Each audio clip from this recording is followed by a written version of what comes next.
Mick, you were in LA when the fires broke out. What was the first indication you had that something was going terribly wrong?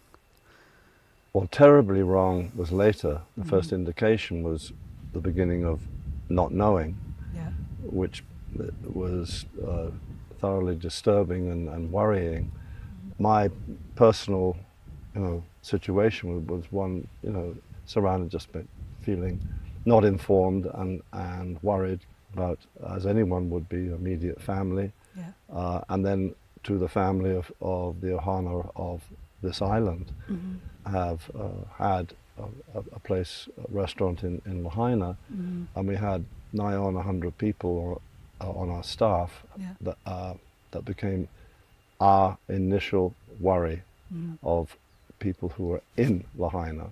It must have been incredibly traumatic to be going through that and feeling helpless at the same time. So, feeling helpless and switches going on and off as to what to do. How does it feel for you seeing pictures, hearing stories of what's happened to this place that is your home? Sitting here, I know that I can hardly look round that way, because over those mountains is complete devastation. When did you realise that this was actually something of a far bigger? When did you realise that this was the enormity of it took, no doubt, probably a little better part of 2 days. I became aware of, we've lost Lahaina, and we're finding out people have done, jumping into the sea, surviving. The whole town of Lahaina is no more.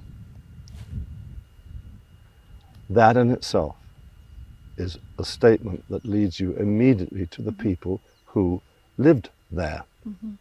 Selfishly, I haven't lost a family member. I didn't lose my house. It could have happened, but it didn't happen. So you immediately go like, I'm really lucky. Now what the hell can I do? Climate scientists have said that the increasing extreme weather is leading to more disasters like this. Yeah, I think that's part of keeping the attention. I think there are always lessons to be learned. A quiet reverence to keeping our eyes and ears open to the world that we live in. And about looking after the planet? Looking after what's in and on the planet. And knowing that human nature can and does, and this is a visible example of that prevailing. You're not thinking about rebuilding Lahaina right now? No, it's all but almost completely inappropriate in my mind. That town will be rebuilt one way or another, but it's not now. What's being rebuilt is bringing people into a safety zone to alleviate extreme shock and tragedy and loss. You've seen a picture of Fleetwood's on front, I assume. Have you been reminiscing at all over the past? A little bit, but not too much. My loss is what it is. I'm certainly gratified that anyone who was connected to that crazy, lovely place is alive. It's an incredible shock for everyone. What is your impression of what people need here? What do they need in terms of help? The immediacy is finding people. The immediacy is communicating and knowing who's here and who's safe. The immediacy of food.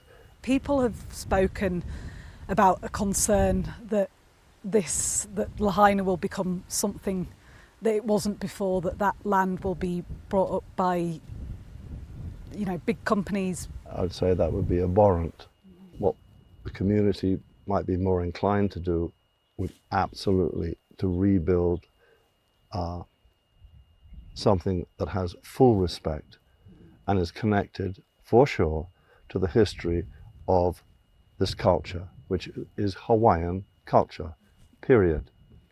If that didn't happen, I would be out there waving a flag. What are you doing, Mick, to help with the relief effort? I know you've been very generous with supplies. What I can do, and I am doing, is being an advocate to say, pay attention to what is going on.